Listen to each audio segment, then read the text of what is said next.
Coming up on This Week in Space, Jared Isaacman was out as NASA chief, but maybe he's back in. Lockheed Martin is thinking about plans to launch Orion on different rockets, so long SLS. And we're going to talk to astronaut Terry Hart, who flew on STS-41C, a mission that pioneered long-duration experiments in space and in-flight servicing. Check it out. Podcasts you love. From people you trust. This is Twit. This is This Week in Space, episode number 182, recorded on October 17th, 2025. The Dream is Alive. Hello and welcome to another episode of This Week in Space, the Dream is Alive edition. I'm Rod Pyle, editor-in-chief Badass Magazine, and as always, I'm with my preferred pal, Tarek Malik, editor-in-chief at space.com. Hello, Rod. Are we going to get sued for that title from IMAX? Is that what's they're going to come after us? No, because I was personal friends with Graham Ferguson for maybe an hour in my life. Started the company, which means absolutely nothing. But what it does mean something is that this week we're going to be joined by former astronaut and current college professor and program runner, Professor Terry Hart, who flew on STS-41C in 1984. Yeah, so shuttle astronaut and a pioneer of IMAX shoots on space shuttles, which in itself is an interesting story. But before we get to that story, please don't forget to do us a solid. Make sure to like, subscribe, and the other things you can do for podcasts to show the world that you love us, because we're lonely, insecure people, and we thrive on that kind of thing. And now a space joke from Biren Aman. Biren! Yes. Hey, Tarek. Hey, Rod. Why don't scientists trust atoms in space? I don't know. Why not? Because they make up everything in the universe. And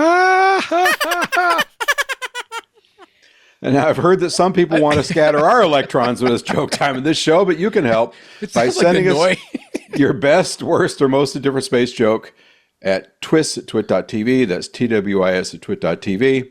And we'll appreciate it to the very end of time. And now, onward to... Are you ready, Tar? Okay, hold on. Okay, I'm going to try something, everybody. It may not work, okay? Onward to Headline News. Headline News. Did I get it? I don't know. We'll see when we get the hate mail. Finally, groupies for you at last. You've been waiting for years. Cut. Okay.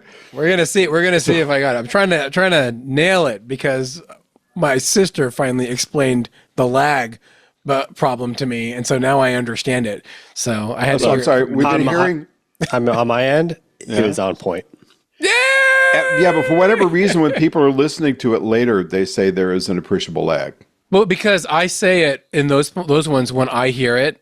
And like by the time my part gets to John, yeah. I guess, yeah. So, yeah, because it's just like if we were talking to Mars. All right, and this is so important. So, let's get on to our headlines. You see what I'm talking about? Hey, Jared may be back in the game. This is a bit of a shocker. Jared Isaacman, who at one point was Trump's nominee for NASA administrator, and then rather famously had that yanked from him. And Jared, on his part, fell with great grace and was very, what's the word I'm looking for? Graceful in his departure from that potential slot. Is apparently now classy, back on the list. Yeah. How does that work? This has never happened before. So I saw the first report of this. I think it was from Bloomberg on like Friday night. So like after we recorded our last episode, I was like, a dinner was like, in the can. There's a little blurb from Bloomberg News that says Jared Isaacman meeting with Trump, meeting with Sean Duffy in talks for NASA administrator. And it was just like, what? So it is a bit of a head turner because as you say, Jared Isaacman, say what you will, very, very level-headed person, very accomplished entrepreneur. Every time I go to the diner and I buy my food with a Shift 4 payments device. I'm kind of contributing to, I guess, his billionaire lifestyle. But that's where he made his billions. And he has flown in space twice on 2 week-long missions with SpaceX that he has financed himself in a very classy way as fundraisers for pediatric cancer research. And I think that this is probably I was surprised by the news, but it's like a welcome turn that they're actively looking for someone that has like a vision of what like NASA could be, not just someone that would be maybe more of a rubber stamp for the administration, overall. Like who, for instance? Well, never mind. Let's not go there. So it was very interesting to see. And what I had seen is I'd seen follow-up reports with Space Policy Online, Marcia Smith there, very, very talented reporter, who did get confirmation from NASA that Isaacman had actually been speaking with Sean Duffy, the current, what are they called, interim, acting NASA administrator, and then apparently with the Trump administration as well, to come back. And what it tells you is two things. Number one, it was a bit of a knee jerk to cast him aside after going through all of the process for being confirmed, because he had met with the Senate and all of that. And then also, it just shows that they're finally trying to find some direction, because like right now, things feel like they're on fire at NASA, at least from the outside. Yeah. From like the layoffs that we're going to get to, the stuff that's going on at a lot of the agencies right now, and the cancellations that are, proposed by the budget, the 2026 fiscal budget request, but really seem like they're being put in action now. Who knows what's going on with the Juno mission, by the way, because that mission was supposed to end last week, and we haven't heard anything about it. Anyway. But wow. This is encouraging news that they're actually trying to find a leader before the turn of the year, So. I guess the only potential downside I see, and I note potential because there's no indication of this at all, but, would Jared be more partial to continuing to push for Starship as a human landing system for the moon, which isn't turning out like anybody had hoped? It may not have been that great an idea in the first place, as opposed to really putting the gas on at, say, Blue Origin to get. I do not think that Jared, if selected and confirmed as NASA administrator, would say, you know what, I love SpaceX and SpaceX is the best, so we're only going to do SpaceX. I think he would take a look from what he had said in his Senate hearing about taking that. I don't want to say agnostic, but taking that like all that level-headed look at like where are we at right now? Where do we need to be, right? And then how do we get there? I think that he would be able to figure that out, just as he's been wildly successful in both his business life, his professional flying life that he does, because he has like the largest private air force on the planet or something like that, Yeah. Everything strikes me as someone that gets things done in a way that, is beneficial to where it's being done at. And I think that he could probably figure all of that out. Now, if let's say he gets confirmed tomorrow, like you and I are recording this, the episode goes out, and all of our listeners wake up tomorrow to find out that Jared Isaacman is now the head of NASA. It's a very different NASA that he'd be getting handed than, in the summer of 2025 in May, when he was first meeting with the Senate, right? Where they've lost a massive amount of people. Like there are facilities and missions that are on the cusp of being shut down. What you can do with that, I think, is the question right now. And like having someone in charge to say, no, you can't keep firing these people, will at least staunch whatever hemorrhaging is going on there right now, because it's hard from the outside to understand what's going on. So yeah, it's pretty brutal. And speaking of executions of a sort, Tata SLS, Lockheed Martin is said to be looking at how to fly the Orion capsule, which it builds, on rockets other than the SLS, and to leverage, therefore, its reusability for missions other than lunar stuff. And some reusability could cut costs by up to 50%. Yeah, this is really interesting. Actually, I should point out, by the way, I mentioned Bloomberg News for our last story about Jared Isaacman. I think Reuters was the core source for that, so I should let people know, because I know that we're still working at space.com on our story about that. But this one comes from Ars Technica, and I think it was from, was it Stephen Clark or was it Eric Berger? It was Eric Berger. I thought it was the Eric. Show. Yeah. So, yeah, this was fun because when we were at the Artemis 2 stand-ups, which I've talked about a couple of times, they noted that some of the avionics and stuff that they're reflying from Artemis 1 on Artemis 2, and they're hoping, at least they had said during the press briefing, to gradually scale up what they're able to reuse on Orion over time, just to lower the costs, because that's been one of the big criticisms by the government and the White House and the OMB to NASA, is that everything is just too expensive. Which, by the way, spoiler alert, SLS, yes, it's like a bajillion-dollar rocket right now. So, although I have to say this feels a little bit like the whole conversation 15 years ago about, we'll recycle our space shuttle engines and save money, and it's done anything but. Yeah. Well, because you only have X amount of space shuttle engines, Right. So, and now they're just going to pitch them into the sea. That's a whole other thing. Don't get me started on that. But what is interesting is that this is a change in approach from the classic aerospace companies. Where they build vehicles as one-offs. You use them one time, and then that's the end of it.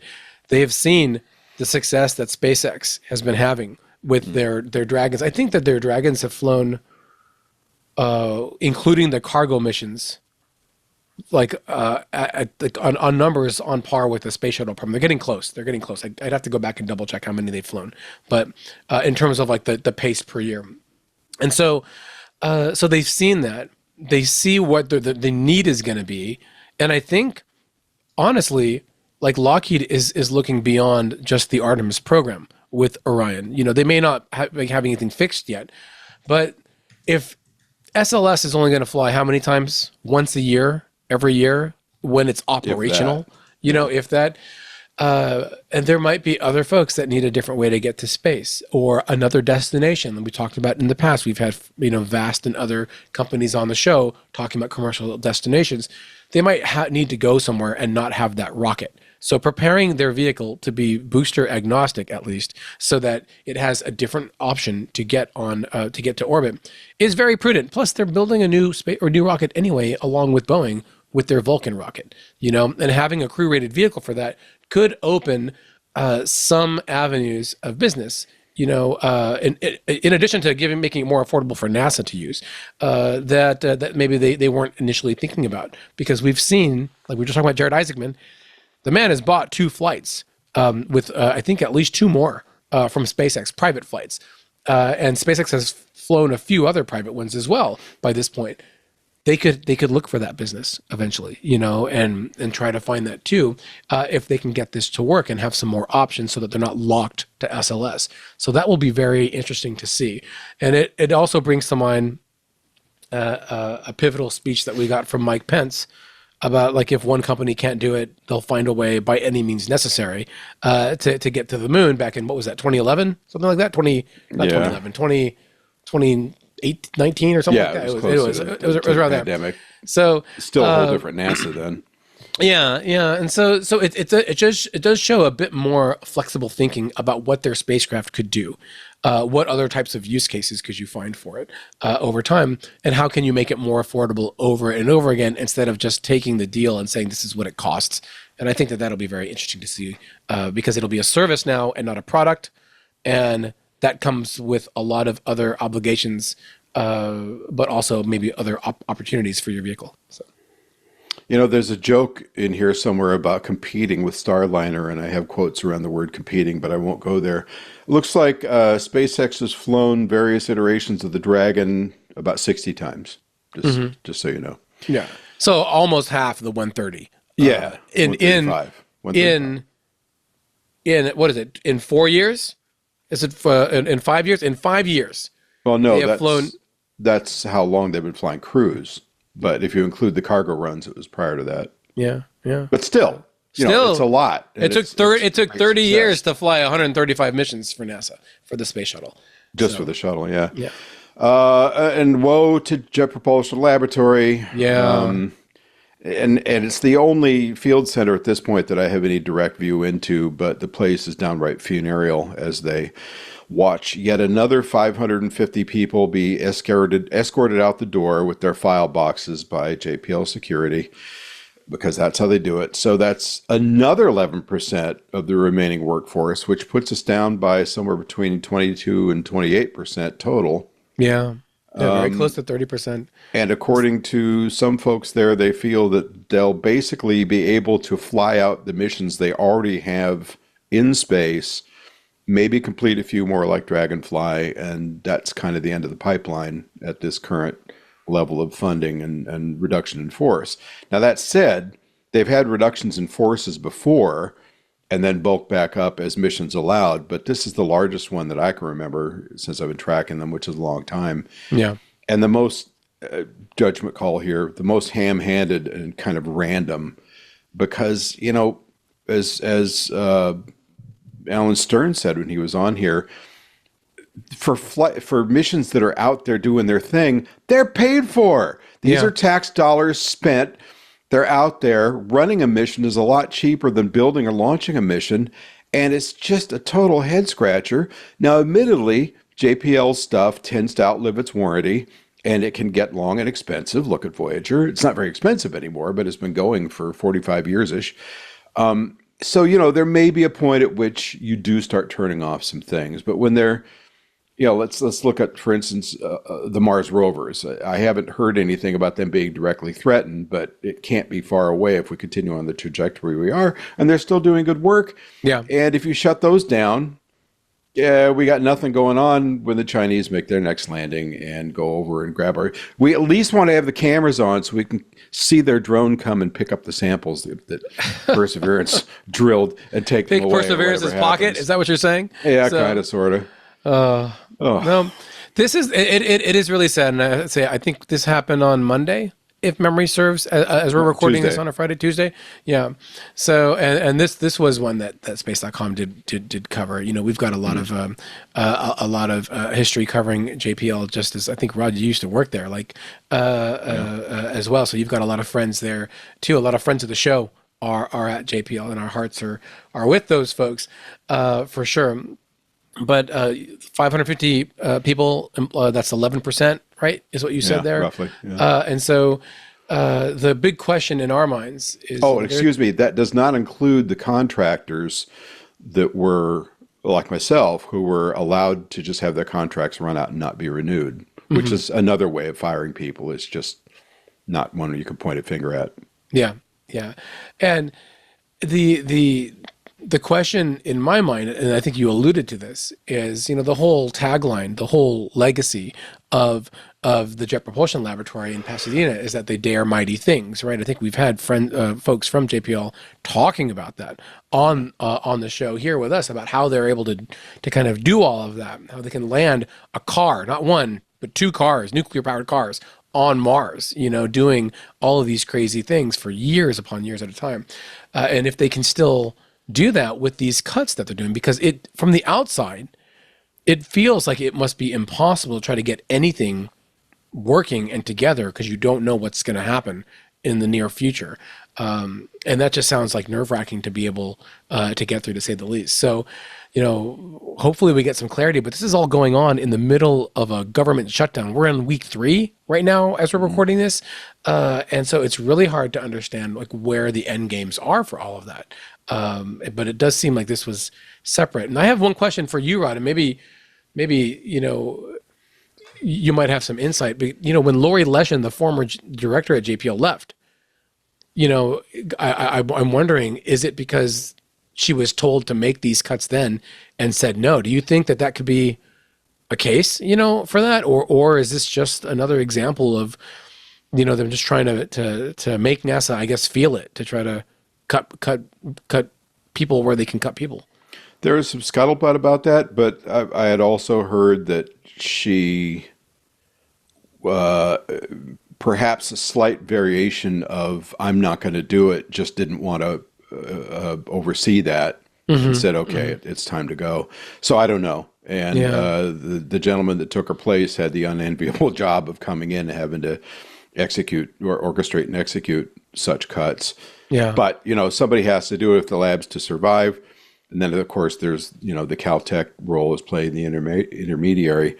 But, it's just bad mojo all around. And, it's worth reminding folks, when you work at JPL, you're not being paid the highest retail rate for anything. I wasn't, and the other people there I know aren't. Some people make pretty good living, but it's nothing compared to what you'd get, like people have left JPL and gone to Apple and Amazon and other places where you get shares and you get bonuses and you get all this stuff, and you go from making, $150,000 to $250,000 a year with no bonus structure or anything into like the millions. So they're not there for the money. They're there because they love it and they're the best at what they do. And these losses are permanent. These folks can't come back. Yeah. All right. Don't expect the famed JPL Halloween pumpkin contest this year. We're not going to see that. So, All right. But let's pivot to a more positive note. We will be back here with TJ Hart, Terry Hart, former astronaut, current university professor, and all-around great guy. So hang in there. We'll be right back. Hey, everybody.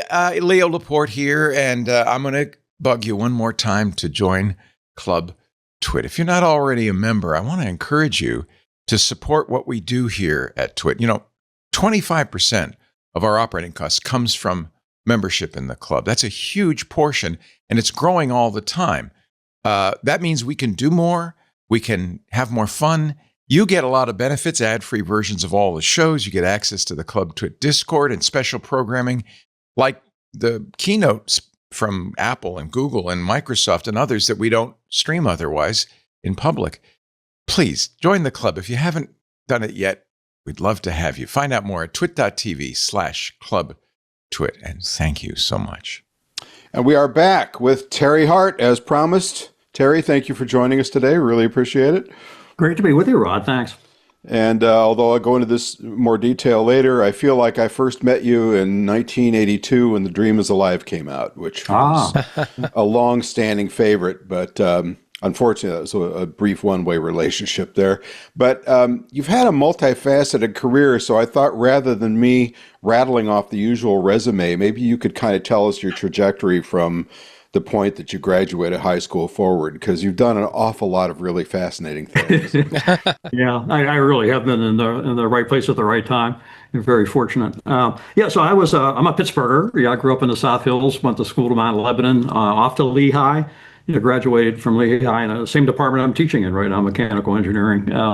Way back in '68, and then hired on with Bell Laboratories in New Jersey. We were working on the anti-ballistic missile system at the time, Safeguard, and they sent me up to MIT for a master's. Then I finished that in 9 months, enlisted in the Air Force, flew fighters for 4 years on active duty, another 17 years on the National Guard. Back to Bell Labs, worked in power and cellular, and eventually was hired by NASA. I was still flying with the National Guard on the weekends. So I was in that first group, the 35 new guys, back in 1978 that they brought in. And then 6 years in NASA, back to Bell Labs as the head of engineering for the satellite division, the Telstar Skynet satellites.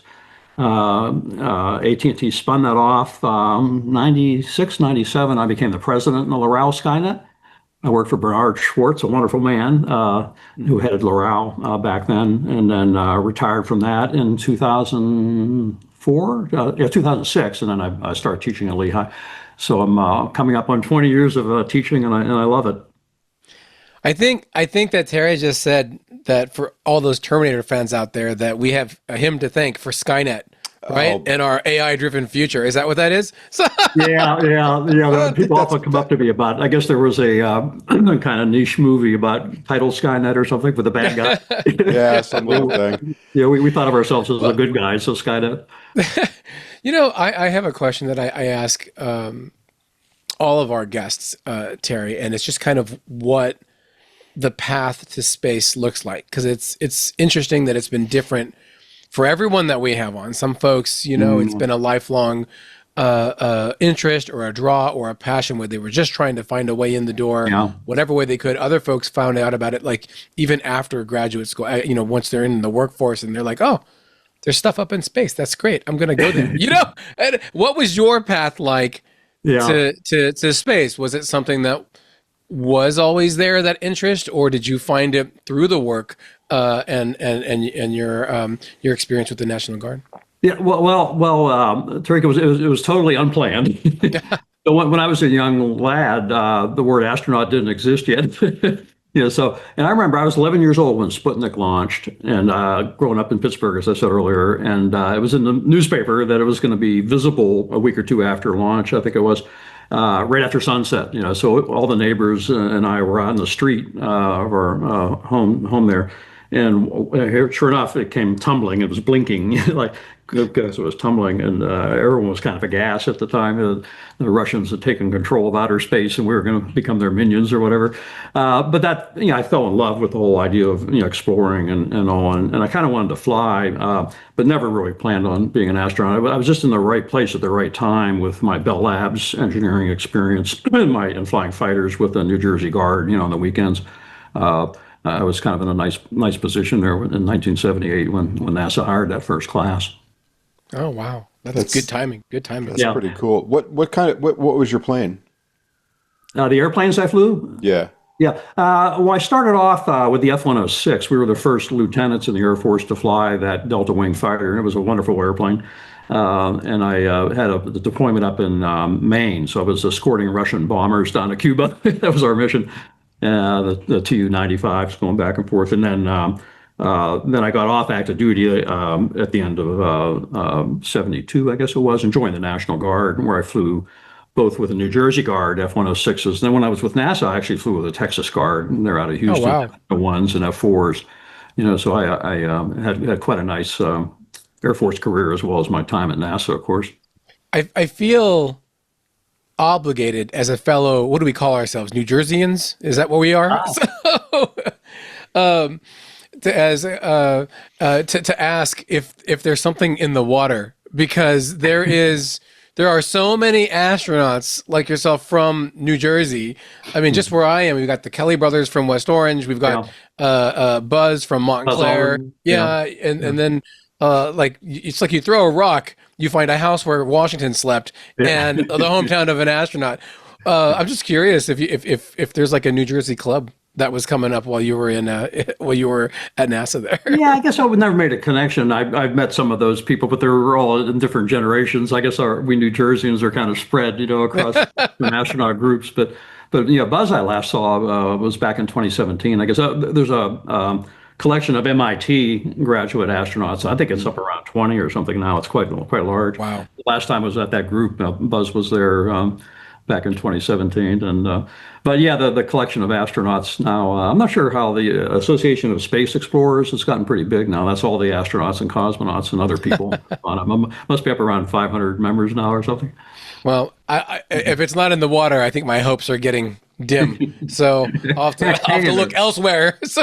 I think, Tarek, your hopes you could win the lottery and buy a ticket on SpaceX there. Oh, he's getting ahead. I have a question for you on that, but that's for later. So, okay. Tarek and I often lament our inability to master higher mathematics that kept us from being the engineering geniuses we know we should have been. So, of course, what we're most interested in is your spaceflight career. Mm-hmm. And could you tell us a little bit about how you sort of ramped up to that? I know you were in the Guard and so forth, but that doesn't automatically equate to becoming an astronaut. That was something you did on your own. Yeah. Yeah, when I applied, I actually saw the advertisement NASA put out. It must have been early in 1977. They were saying, we're getting ready to hire a new group of astronauts. They hadn't hired anybody since Apollo. And I looked at that and I said, geez, I got a background and I fly and I'm an engineer. And I said, I'll put an application. And I kind of thought I'd make the first cut. There were over 8,000 applicants. I thought I'd make the first cut, and I did. That was 200 and some that they tested down in Houston for an entire week, like 20 weeks. 10 weeks over the summer of 77. And when I met the people that, Sally Ride was one of the 20 in my particular week there, and I meet all these people who are test pilots with PhDs, and Sally, and it was really quite a group. And I said, well, no way they're going to pick me, And then they did. And I found one of the key things that I think helped me in that selection process was coming from Bell Laboratories. because Bell Labs, a lot of people don't remember, but they were instrumental in the Apollo program back in the when President Kennedy said, let's go. One of the first things NASA did is they turned to Bell Labs and they asked them for about 200 scientists and engineers that left New Jersey and went down to Washington and formed Bellcom. And the Bellcom organization was actually led by the president of Lehigh when I was a student here, W. Deming Lewis. And NASA had such high regard for those people. And I didn't really appreciate it until I walked into the selection interview during my week down there, and George Abbey and John Young and all these people were asking me questions. And I think it was George that said, "You're from Bell Labs, huh?" Yeah, I thought, wow. So, yeah, talk about being lucky, and being in the right place at the right time. But so yeah, but even at that, I still didn't think they were going to pick me. But it was such. When I got the call from George that morning, it was quite a quite a nice surprise to be in that first group of shuttle astronauts. He said George Abbey and John Young. Not small names at all, Rod. Right? Yeah, well, I mean, as are the level of people that are in rooms we stroll into regularly. Yeah. Yeah, both just wonderful people. I mean, George and John, they're just great leaders and fun to work with. Well, I'll note, if you're ever writing about NASA history, when you're plowing back into things in the space age and before, you see Bellcom come up all the time because they were commissioned to do one study after another, and these weren't inexpensive, so obviously the regard for their work was very high. Yeah. Speaking of high regard, we're going to go to a break with a sponsor for which we have high regard, and then we'll be right back, so don't go anywhere. Hey everybody, it's Leo Laporte. You know about Mac Break Weekly, right? You don't? Oh, if you're a Macintosh fan or you just want to keep up what's going on with Apple, this is the show for you. Every Tuesday, Andy Anako, Alex Lindsay, Jason Snell, and I get together and talk about the week's Apple news. It's an easy subscription. Just go to your favorite podcast client and search for Mac Break Weekly or visit our website, twit.tv/MBW. You don't want to miss a week of Mac Break Weekly.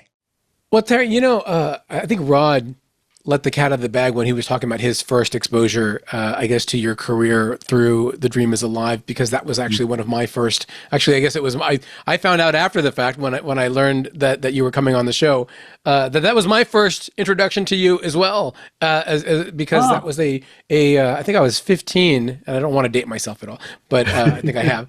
When I saw that, actually, I saw that film at Space Camp in Huntsville, and it was like one of those.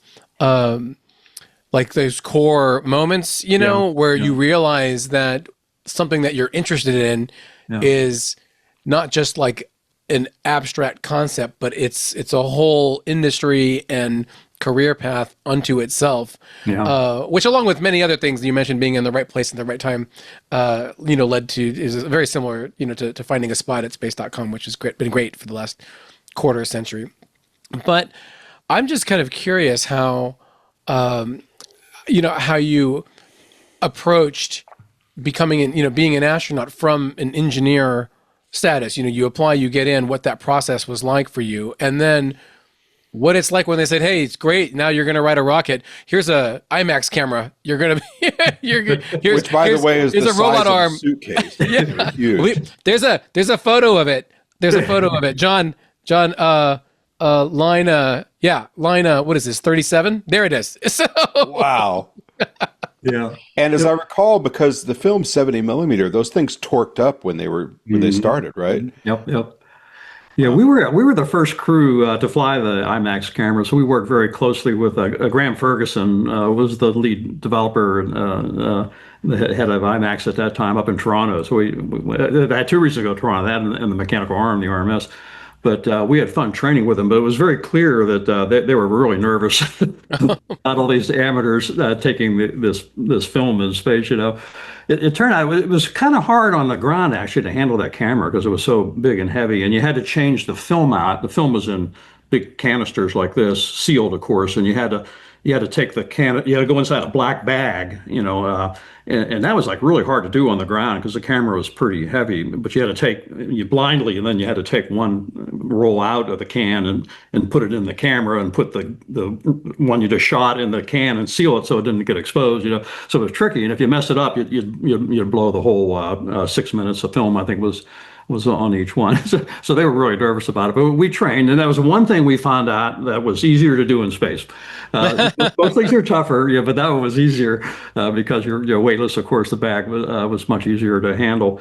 And actually, Rod is right. One thing that did kind of surprise us a little bit is that the first time I triggered the camera, you hold it, and there's a pistol grip, and you turn the trigger, and this thing spins up, And so I hit the trigger, and it spun this way, and I spun that way. Oh, no. Yeah, so I learned I had to get my feet stabilized somewhere before I hit the trigger on the camera. Otherwise, the first 10 seconds of the film would be blurred, But we had fun, and we shot about 20 minutes, I guess, of film. And then the 2 missions that followed us shot likewise about 20 minutes each. And that was enough for them to put together the feature, The Dream is Alive.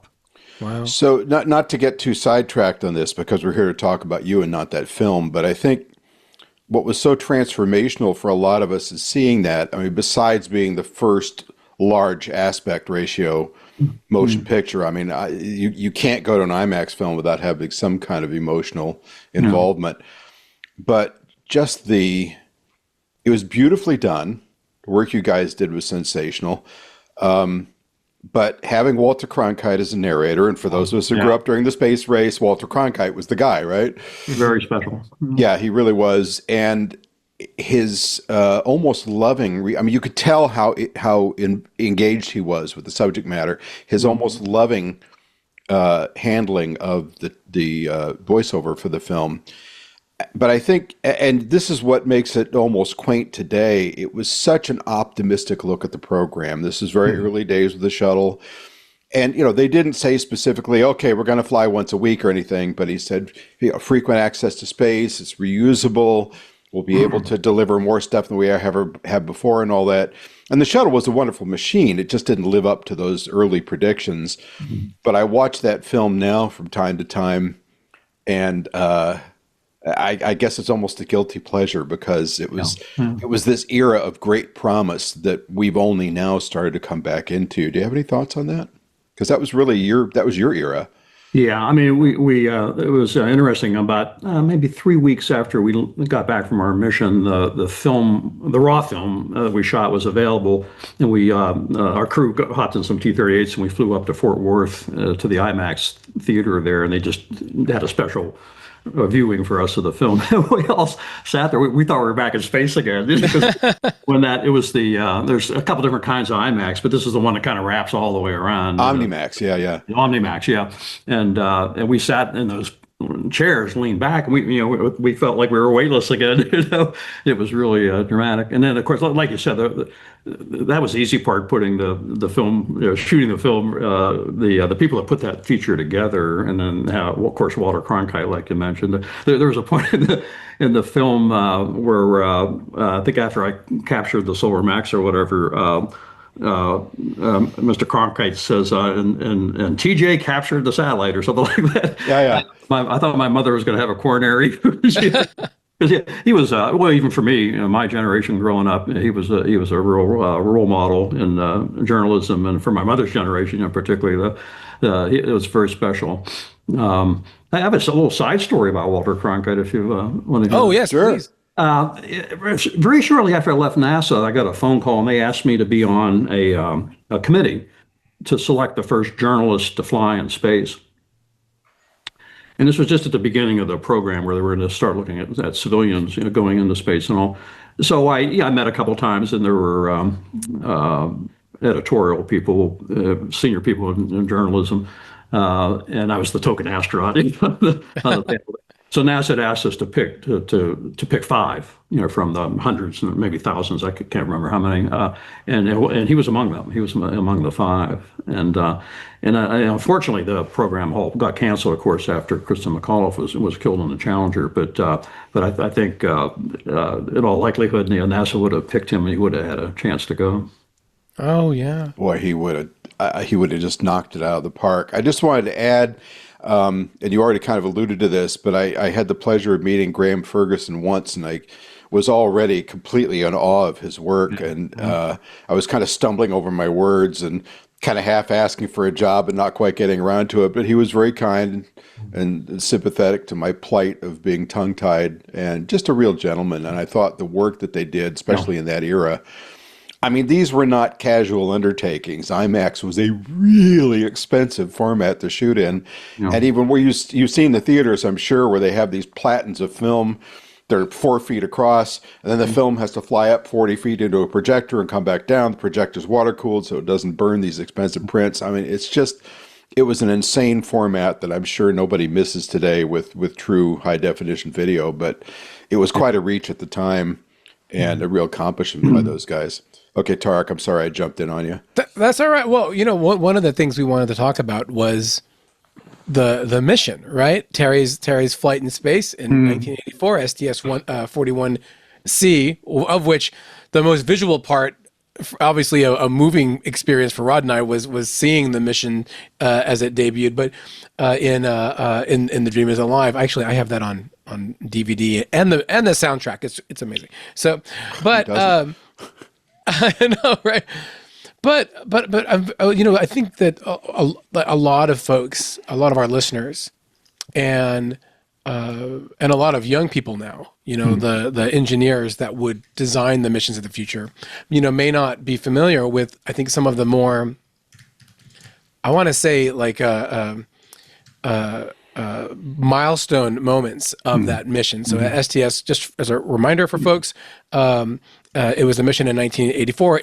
It deployed the long duration exposure facility, and there was a repair of a satellite, the Solar Max satellite, and you were instrumental in both of those things. And on film, yeah. And so I want to ask kind of how you approach and train for that mission, and where you see it as in terms of like the science that and operational knowledge that came out of it. But if you could kind of give our listeners a synopsis kind of what the mission, like the primary goals were, and then we can start from there to talk about it. Yeah, at that time, this was we were the 11th flight of the program. So we had checked out the man maneuvering unit a couple flights before, and we were ready to go now. Almost 2 years of training for this, because it was the first rendezvous. That was one of my duties. I was a rendezvous officer for Bob Crippen, our commander, of course, and Dick Scobie, our pilot. We were doing the first rendezvous of the program. We deployed the long duration exposure facility as a NASA Langley experiment, about as big as a school bus, actually. And it had it had 85 trays on it, 150 scientists from all around the world. They contributed these experiments for micrometeorite collection and cosmic rays and all that stuff. It stayed up for 6 years, and then Bonnie Dunbar captured it and brought it back. So that was day two. Then we were in the process of doing the rendezvous, and we caught up to Solar Max, which had been launched in 1980 on a Delta. Ironically, it was the first satellite that Goddard designed to be repaired by the shuttle.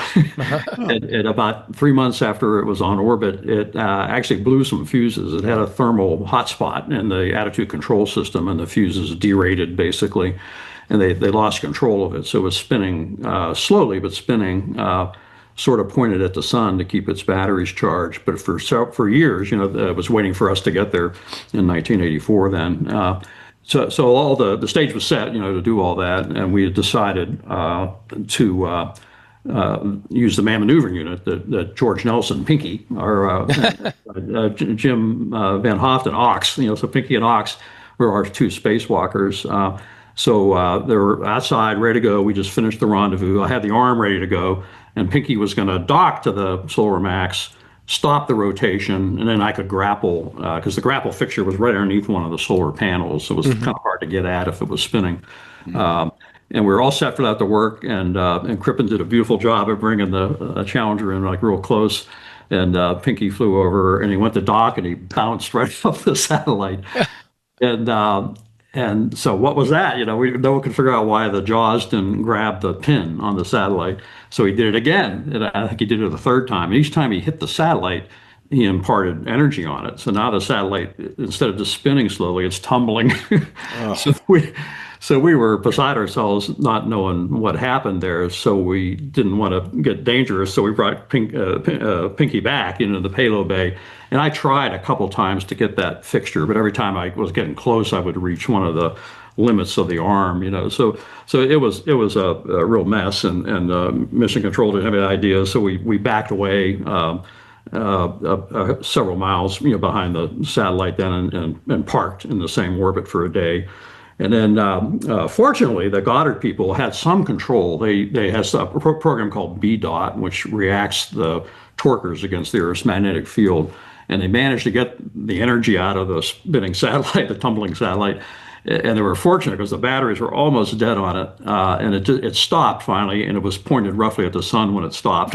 so the batteries recharged, and then we still thought about what we had to do. We were really kind of low on fuel at that point, and Mission Control said, we'll take another shot at it, but you can't spend much fuel on this rendezvous because we got to save something to get home.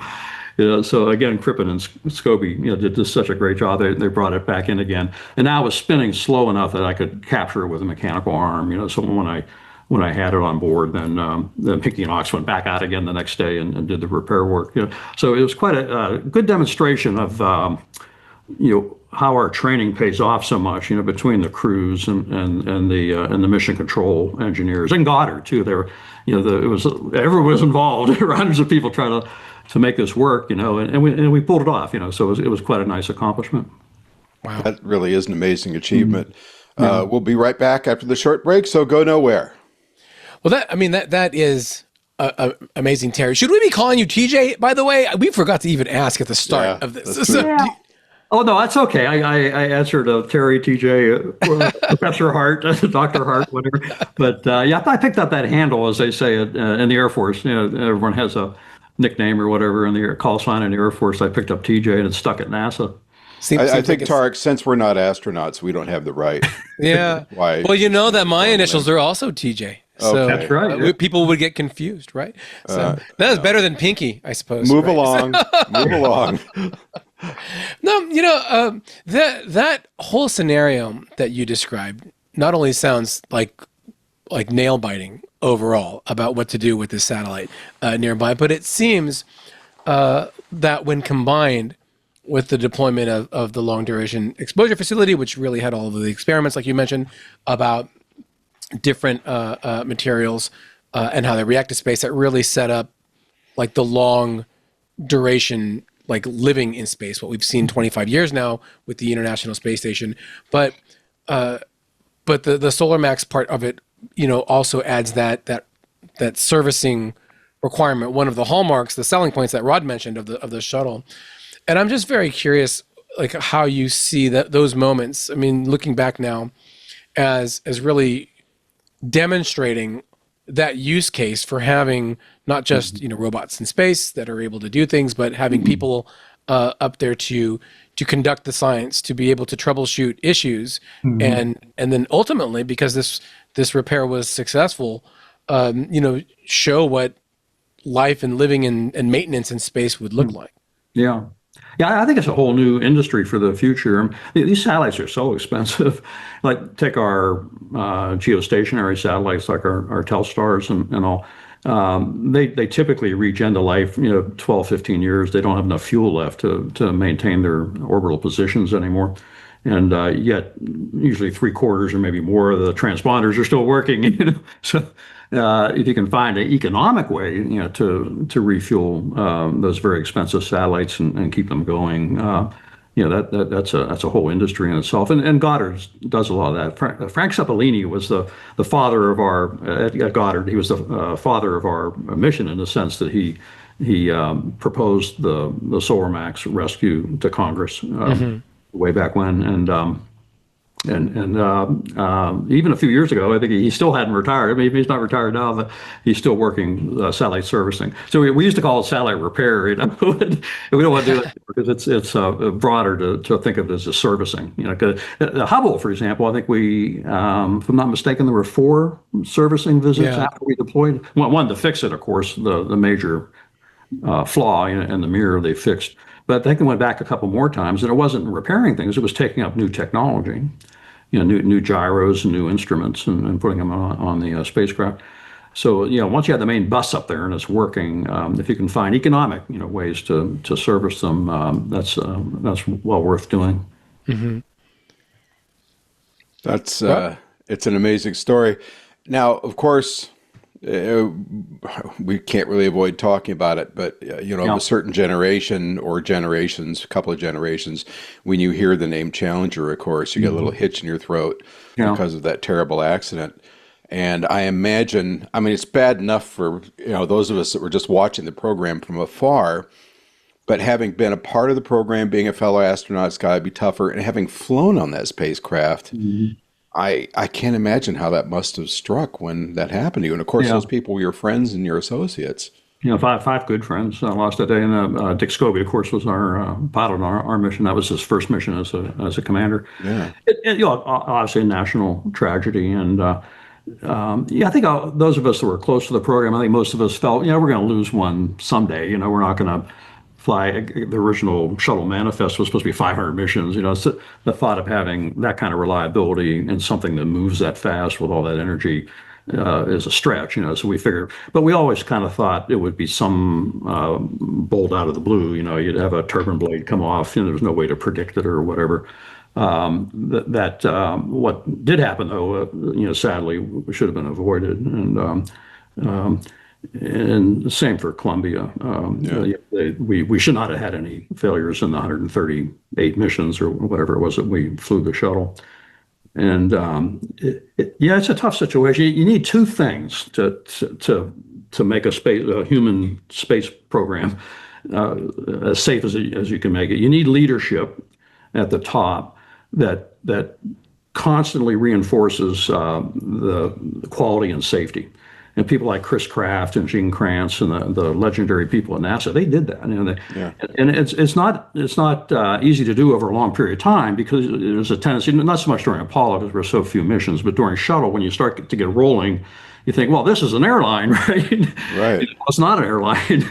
It's much more dangerous, and they understood that, so they keep their foot on the pedal in that way. And then you need the team, the teamwork and mission control, but much bigger than that. The whole assembly of contractors and NASA oversight that have to work together as a team. And by team, I mean you attention to detail, communication. You don't hide problems. If you make a mistake, you surface that so everyone can learn from it. That's the aviation culture in our country. When a pilot makes a mistake, you tend to want to share that with your fellow pilots so they don't make that mistake. And that kind of culture is not easy to produce, in an organization. But those two things, the leadership and the people that know how to listen to that and do the right thing. You can run. It's not going to be entirely safe, because we're talking about. A spacecraft's 100 times faster than a typical airplane, right? And the energy goes up with a square. So there's 10,000 times more energy to get in space than there is to get airborne on an airplane. So just the physics of it's always going to have some level of danger. But I think the right management team, leadership, and the right teamwork, you can manage it safely. Well, and I think just as a follow-up to what you were saying, this was a big, complicated machine. This was not a single-purpose, single-use machine like the Apollo system. And NASA was proceeding on a grossly reduced budget at that point, way less than it was getting during the height of the Apollo mission. So on the one hand, you're trying to do something big and complex, and on the other hand, you're doing it on just a tiny percentage of what you had flowing in the mid-'60s. And at the same time, I think the shock for a lot of people was, if you look back at the Apollo program, there weren't a lot of people standing around saying, "Oh, it's really safe, no problem," because it was risky. Every mission was incredibly risky, and they're very fortunate, and of course by design, that they didn't have any losses other than the Apollo 1 fire. But here came the shuttle, and I think there was a public perception, somewhat derived from the NASA outreach efforts, that this was routine, it was reliable, it was pretty safe. And I remember when I was going to UCLA, I audited a couple of engineering classes, and one of them, at least one of the blocks, they were studying the turbines you mentioned on the shuttle main engines.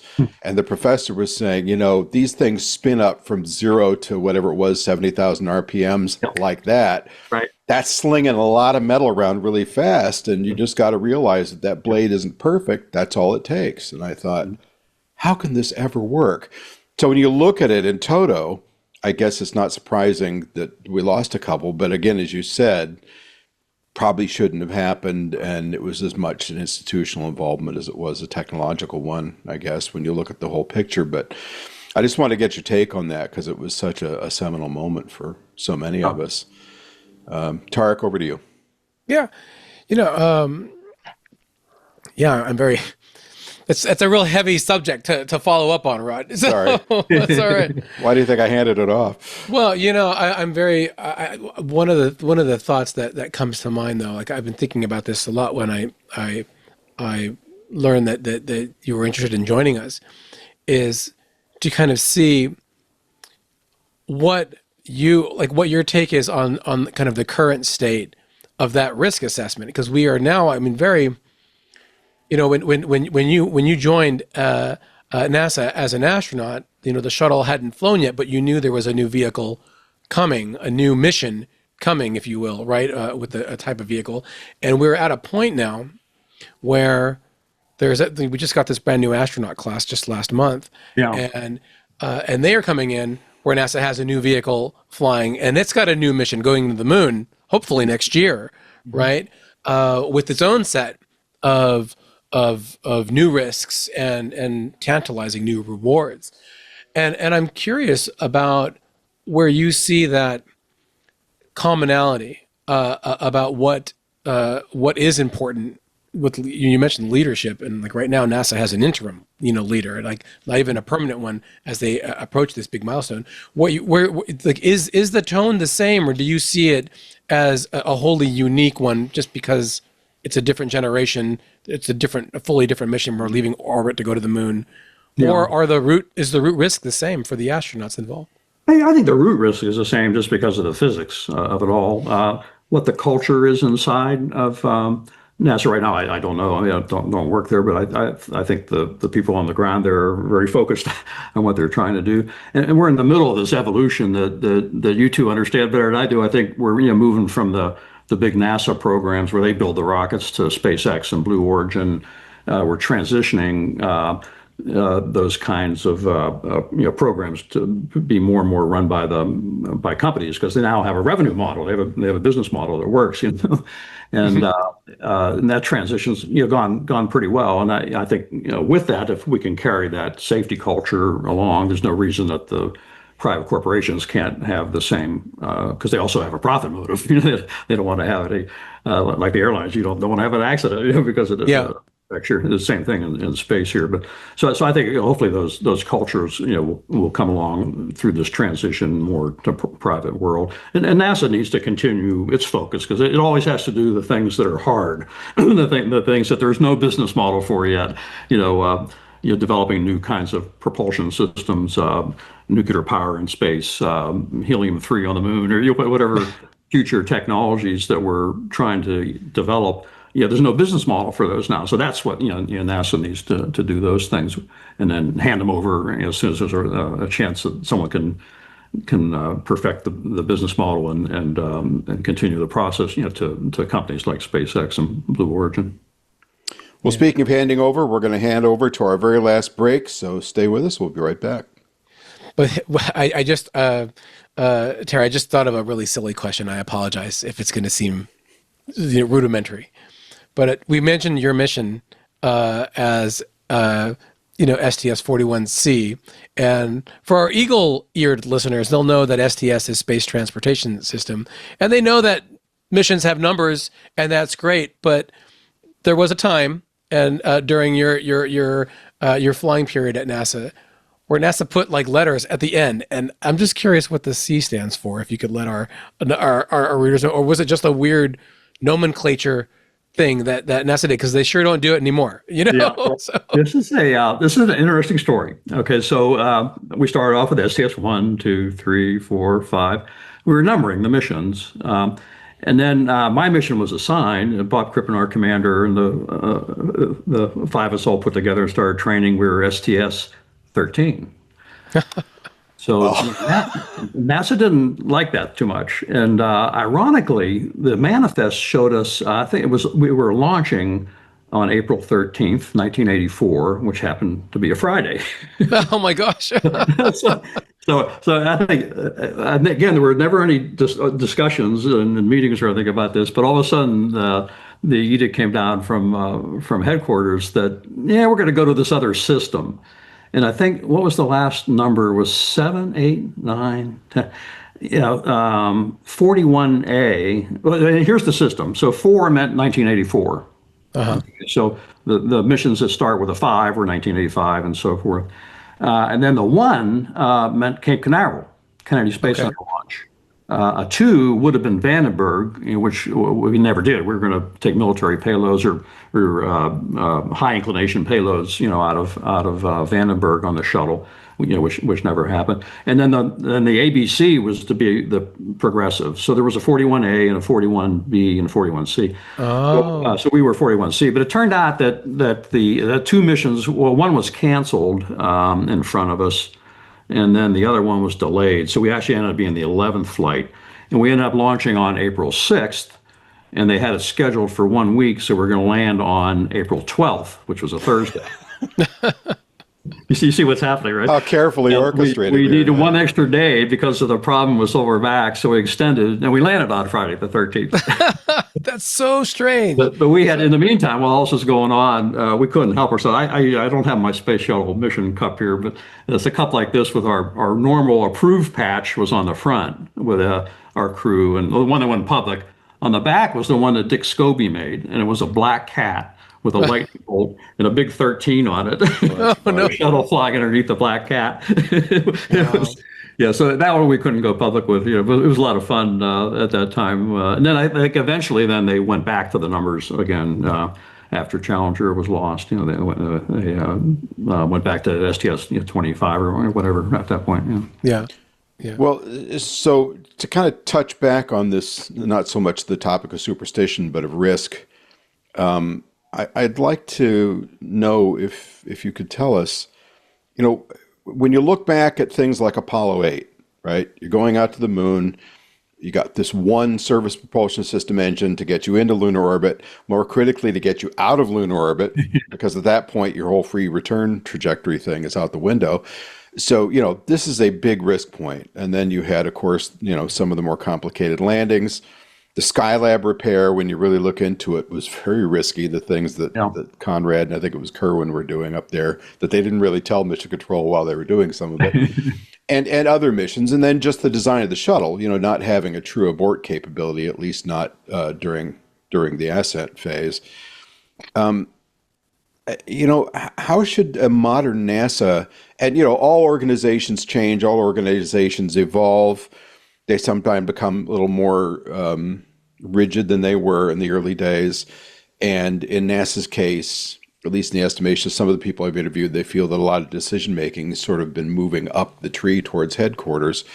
So not pointing fingers, I'm just wondering how you feel about this idea of risk. What's an acceptable level of risk now that we're getting ready to leave Earth orbit again, when you've got these long voyages home?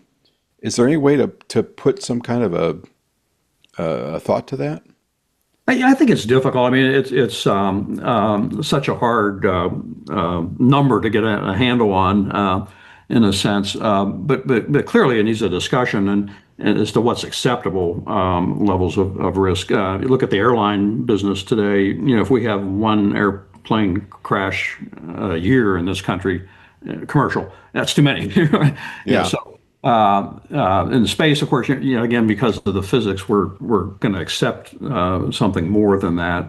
During the 1960s, we were willing to accept a lot more because we were in a race against the Russians to get there.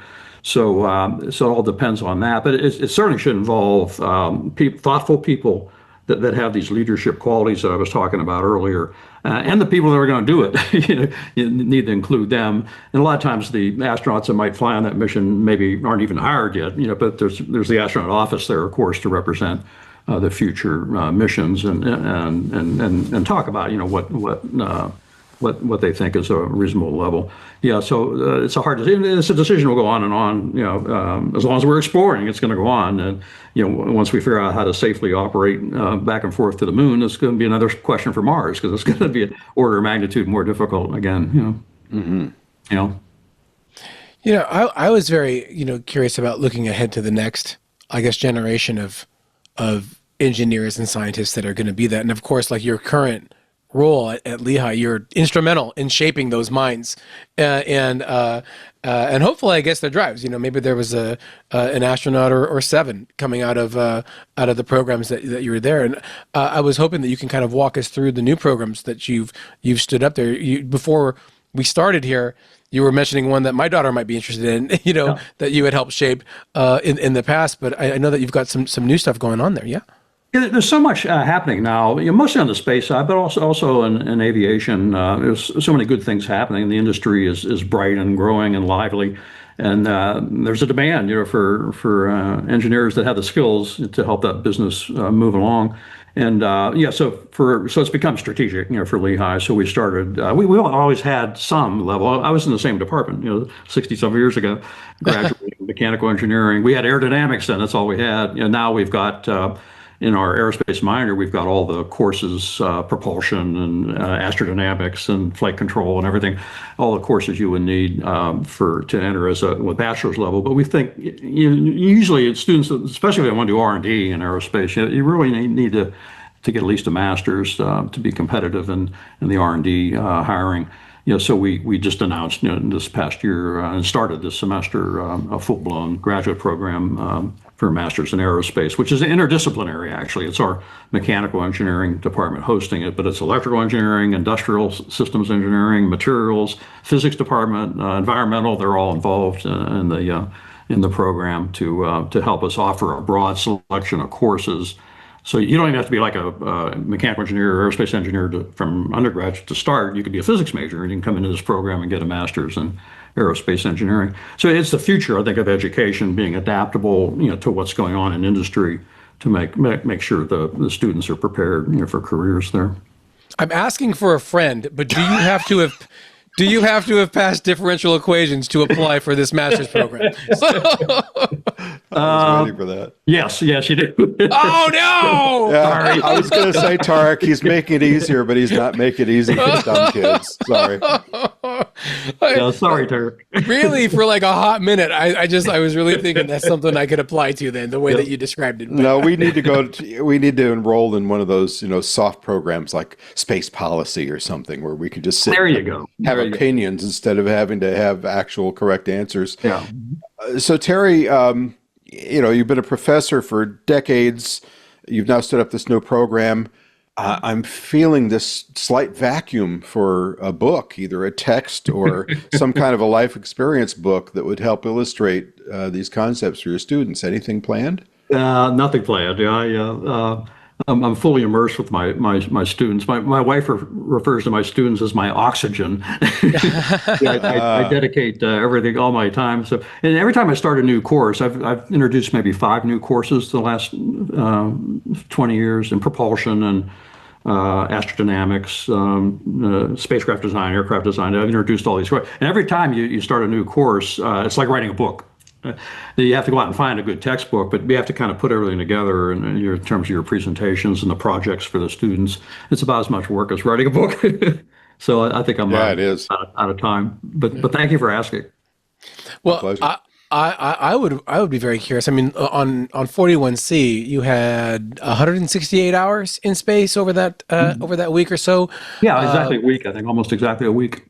And I'm curious if it left you like wanting more. You mentioned Blue Origin and SpaceX and the like. They're offering, at least Blue Origin, has flown twice in the last 2 months. Would you want to go back? Is there something you didn't get to see from space? Lehigh maybe, or somewhere that you'd want to go back and take another look at?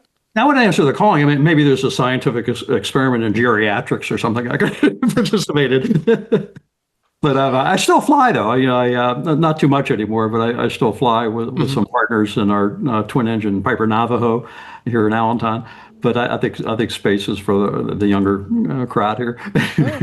Well, and I had one other kind of question just about your career overall, because you mentioned about starting at Bell Labs and like the space kind of connections that Bell had. I was I had the privilege of going down to the Homedale site Oh, many years ago, before I guess Nokia sold off a lot of the bits there. Right. But I did see the horn Did you? that they detected the Big Bang signal with the little green men, if you Yeah, will. And I Penzias got the Nobel Prize for that. yeah. And your work, with Telstar and with L'Oreal, I mean, it really kind of follows this. Do I call it the spacification rod of like our lives? Where You we like a lot of the underpinning technologies, or the things that we rely on for space were pivotal parts of your career with Bell Labs and the telecommunications, and we all take that for granted now. We're talking over the systems that you helped pioneer over your work, and then now in space we're seeing a lot of the fruits of those early demonstrations and those early tests. And I'm just curious if the legacy that New Jersey has on space exploration is undersung in your opinion, because I feel it is. I think that as a state, we have had a bigger imprint on the industry overall. But I'm just curious your thoughts there. So. Yeah, a lot. I mean, you mentioned Homedale. Crawford Hill was where the horn was there. So the early space work was done bouncing signals off of balloons. I think that was called Echo. Mm-hmm. They tried that, and then and Hughes was instrumental too in the SYNCOM, the early communication satellites. But we built Telstar 1 at Murray Hill, New Jersey. And in fact, the one engineer was with me still. He had done the batteries and the solar panels on Telstar 1. His name was Dean Maurer. He was one of our Bell Labs engineers, even on Telstar 4, decades later. And it was a wonderful heritage from all the engineering people that were in that part of New Jersey. They're both central New Jersey and northern New Jersey that got us started in telecom and space. Telstar 1, everybody, launched in 1962, the world's first active communication satellite. You are welcome from New Jersey there, right? And thank you very much, Terry. Whenever you're done, Tarek. So my last question, Terry, is I believe your flight was the one that took up the Beehive. Is that right? Yes, we had 3,000 some honeybees on board with us. That sounds horrifying. I'm sure they were well encased, but was there ever any conversation about what do we do if these things get loose? Yeah, we joked about it quite a bit. In fact, Pinky and Ox were in charge of inspecting them every day, and we would take them out. There was some IMAX video, I think, of them in there. It was interesting. They did better than the control group on the ground, which surprised us. But In terms of building the honeycomb and so forth? Exactly. Yeah. The honeycomb. People weren't sure whether the shape of the honeycomb was going to be the same way. It was like perfect, and they were all like us. The first 2 or 3 days, they're like a little disorganized, trying to what this weightless thing is all about. And then they got the hang of it, and they did fine. Just like people adjust. It is an adjustment. It takes 2 or 3 days to kind of get used to moving around when you're weightless. That's interesting because if I recall correctly, spider webs did not have that kind of good fortune as zero G, right? Yeah, I don't remember that. After our mission, they tried some other things. Of course, on the space station now they do a lot. There's a lot of stuff going on there. But that was a high school student from Tennessee, as I recall, that proposed that to NASA to do the bees. Wow. So, Space honey. Sorry, that wasn't my last question. My last question is I had a chance to board a real honest-to-God shuttle once, briefly when it was in turnaround out in Lancaster area. Lucky. And yeah, it was. And I remember going onto the middeck and thinking, this probably seems a lot larger when you're weightless, but it wasn't as big as people thought. I mean, most of that machine was payload bay and engines, and the space you guys had for a week or two up in orbit was actually pretty small. Yeah, it's we do get in our way a little bit on training on the ground with 5, and with 7, you definitely get in your way a little bit. And once you're in space, though, 5 is very comfortable. You don't bump into each other much at all because of the ability to use the full volume. But 7 does get a little crowded unless you have this. When we used to have the space lab on board, and you had more room back there for that many people. But it's just a wonderful place to work when you're weightless. And I think a lot more people will be doing it in the future. We're going to find manufacturing starting up here. I think they're starting to get hints of scientific breakthroughs on the space station where the future for manufacturing things in weightlessness is going to be significant, I think. Well, I like your idea about geriatric research in space, and you get my vote for going up, not because you're elderly, but because you've already had a mission and you're staying incredibly engaged. And, for people who haven't tried it, higher education is not an easy thing. It can be very challenging. There's a lot more to deal with than just strutting around in front of the students. You have committee assignments and deans and provosts and fundraising and other social events. So it's a whole world unto itself. So it's fun though. The kids are just great these days, Ron. They're really wonderful kids we get coming to Lehigh and all across the country. I think we have a great generation coming. See, Tarek, he says the kids of today are great up and coming workers.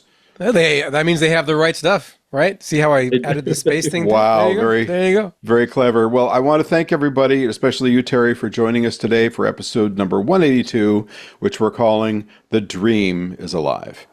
Where can we learn more about your new graduate program?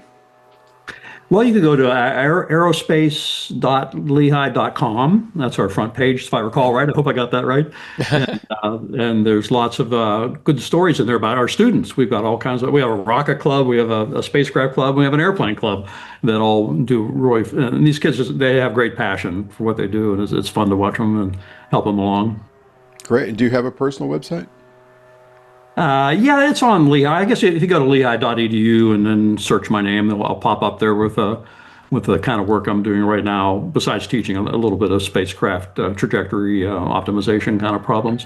He doesn't even have his own, he doesn't only have his own website. He's got a TikTok and Instagram, all the things at I Heart Aerospace. He's being modest, Terry. You're being modest, right? You can see all the awesome stuff there. So. Great.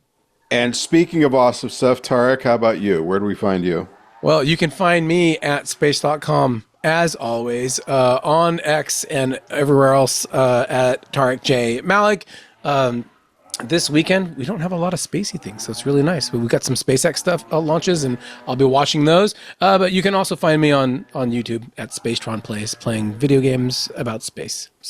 And we will have a dazzling new episode of This Week in Space on your front page over the weekend, so don't undersell that. That's right. And of course, you can always find me at pilebooks.com or at astromagazine.com. Please remember, you're free to drop us a line at twit@twit.tv. We always welcome your comments, suggestions, and ideas, and we answer each and every email with love and care. New episodes of this podcast publish every Friday in your favorite podcatcher, so please make sure to subscribe, tell your friends, and give us reviews.